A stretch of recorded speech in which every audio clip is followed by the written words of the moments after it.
Nous allons représenter sur le simulateur notre plaque de cuisson. Elle est constituée de 3 résistances.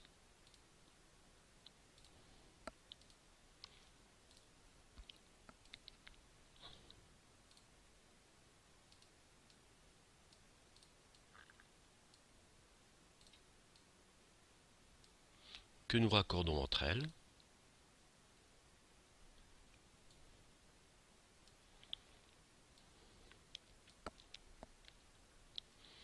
Avec 4 sorties.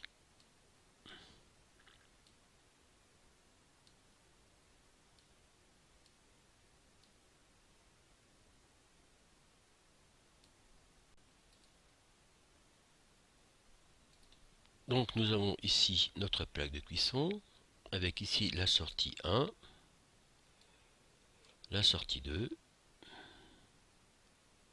la sortie 3 et la sortie 4, comme vous avez sur le schéma précédent. Nous allons poser maintenant les interrupteurs. Donc 5 interrupteurs.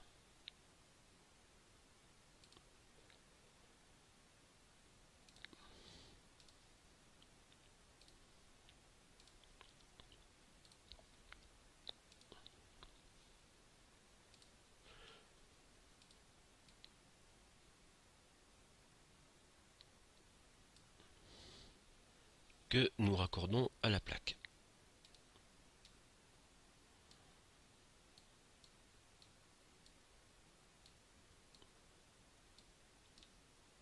Et le cinquième qui a un câblage un peu spécifique puisqu'il vient ici. Pour alimenter notre plaque, nous allons mettre un générateur que nous configurons 230 volts et la tension d'alimentation.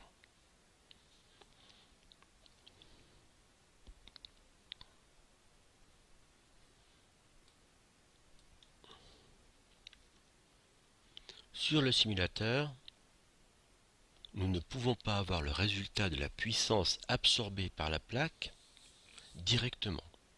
Nous sommes obligés de construire une formule. P, la puissance absorbée par la plaque, est égale à UI. Pour mesurer U, nous allons utiliser un voltmètre que nous mettons en parallèle sur la source.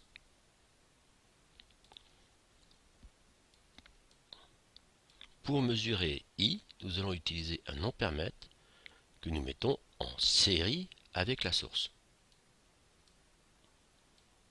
De ce fait, nous pourrons connaître la puissance absorbée par la plaque.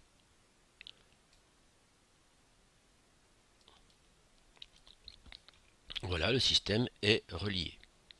Donc nous allons rentrer dans le simulateur la formule pour qu'il puisse calculer P. Pour cela, nous cliquons sur Formule. Une fenêtre s'ouvre. Nous cliquons sur plus.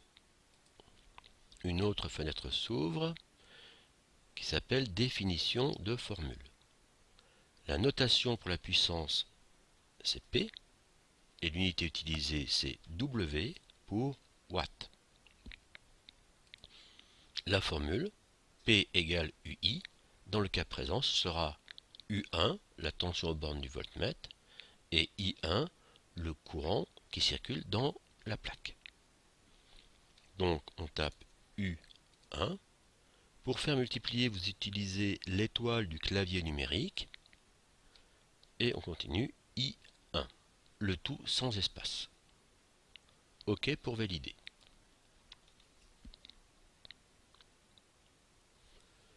Nous allumons le système. Aucune solution trouvée, abandonne l'analyse. C'est bien normal, aucun interrupteur est fermé.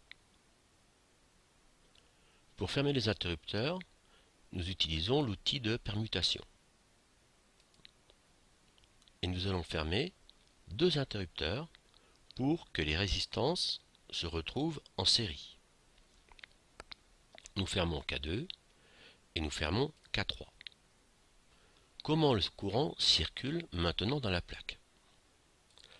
Eh bien, nous avons un courant qui sort du générateur, qui passe à travers l'ampèremètre et qui va rejoindre R3. Le courant continu sort de R3 et va vers R2, et ainsi de suite.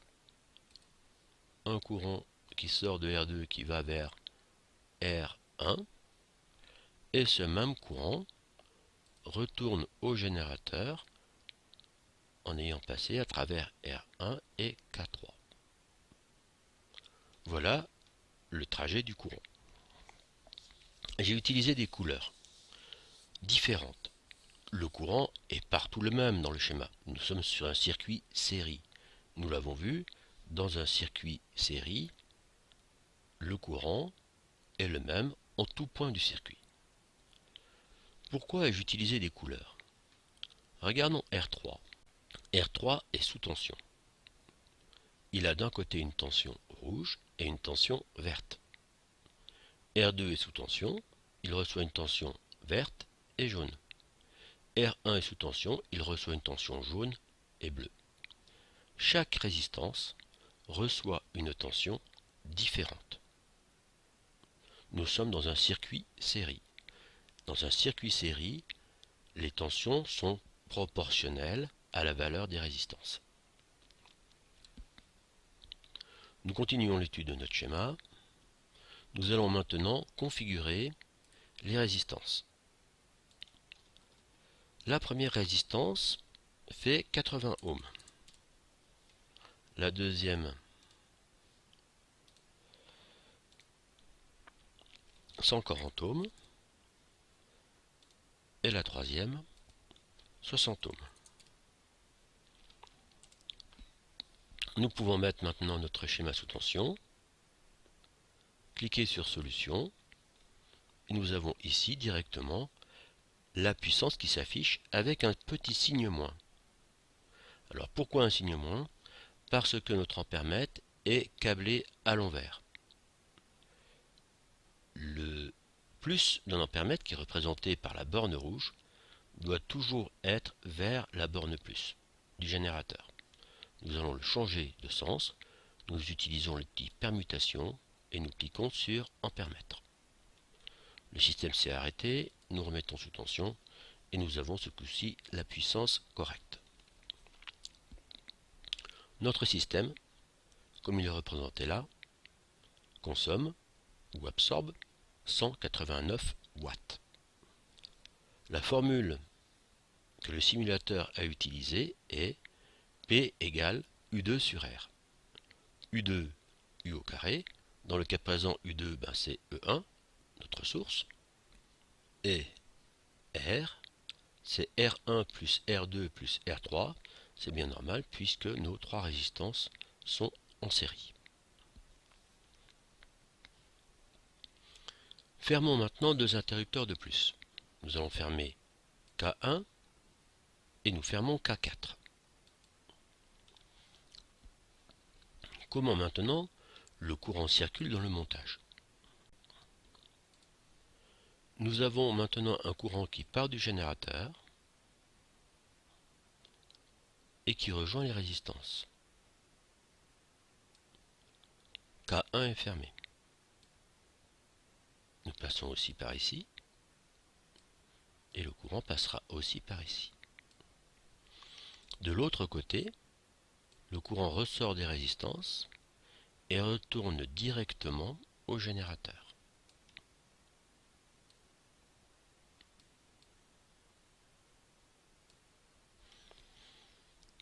Nous voyons qu'il y a une grosse différence par rapport à tout à l'heure.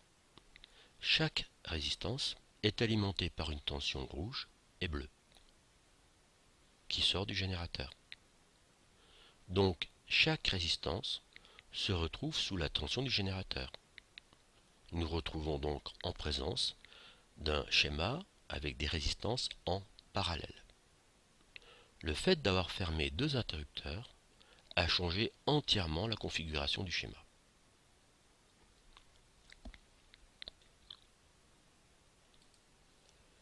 Démarrons le système. Solution. Et là, la puissance absorbée par la plaque est maintenant de 1920 watts. La formule ici est en vérité P égale UI. Si nous prenons cette partie-là de la formule, nous apercevons qu'elle ressemble à celle-ci. Donc en vérité, P est égal à E1, E1 ici, mais E1 c'est pareil que U1, et P est égal à UI, I est représenté par cette formule-là, qui est la formule de I1. I est égal à quoi? Ben, I est égal à U sur R, ça nous l'avons déjà vu, U le voici, et R c'est toute cette partie-là, qui est la formule de la résistance équivalente calculée par le simulateur. C'est une formule que nous n'avons pas vue, nous ne la verrons pas non plus, nous restons sur les trois formules que nous avons vues précédemment, celle-ci est plus complexe. Donc, à partir de ce simulateur, maintenant nous allons pouvoir faire des exercices sur notre plaque de cuisson. Je vous invite à réaliser le schéma sur le simulateur et nous nous retrouvons pour la suite des exercices.